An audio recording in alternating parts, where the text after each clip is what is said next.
Hey guys, day 1 in Pondicherry చూసేద్దాం రండి. మార్నింగే ఫాస్ట్గా రెడీ అయిపోయి బ్రేక్ఫాస్ట్ అయితే కంప్లీట్ చేసుకుని స్కూటీ రెంటల్స్ అయితే తీసుకున్నాం. మాకైతే 350 రూపీస్ ఛార్జ్ చేశారు పర్ డేకి. పాండిచ్చేరి అనగానే మనకి ఫస్ట్ గుర్తొచ్చేది చర్చెసే కదా. సో మేము కూడా మా ట్రిప్ని ఫస్ట్ చర్చ్తో అయితే స్టార్ట్ చేసాం. కొంతసేపు పీస్ఫుల్గా ప్రేయర్ చేసుకున్నాక మేమైతే నెక్స్ట్ ఆరోవిల్లీ స్టార్ట్ అయ్యాం.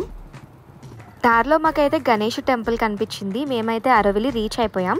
మెయిన్ గేట్ నుంచి లోపలికి ట్రెక్ చేసుకుంటూ వెళ్ళాలి. 20 మినిట్స్ ట్రెక్కింగ్ ఉంటుంది. సమ్మర్ సీజన్లో ట్రెక్కింగ్ అంటే సాహసం అనే చెప్పాలి. బట్ తప్పదు, ఒక ప్లేస్కి వచ్చాక అన్నీ కవర్ చేయాలి కదా. ట్రెక్కింగ్ మధ్యలో మాకైతే ఈ స్టాల్ కనిపించింది. ఇక్కడైతే మేము ఫ్రిడ్జ్ మ్యాగ్నెట్స్ అయితే తీసుకున్నాం అందరం కూడా. ఆరోవిల్లీ ఇండియాస్ ఎక్స్పెరిమెంటల్ సిటీ అని కూడా అంటారు. ఇక్కడ no money, no caste, no religion and no racism, అందరినీ ఈక్వల్గా ట్రీట్ చేస్తారంట. నాకు ఇదైతే చాలా బాగా నచ్చింది. దీని కంప్లీట్ డీటెయిల్స్ మీకు నెక్స్ట్ వీడియోలో చెప్తాను. నెక్స్ట్ అయితే లంచ్ చేసేసి మేమైతే రిటర్న్ అయిపోయాం. Thanks for watching. సబ్స్క్రైబ్.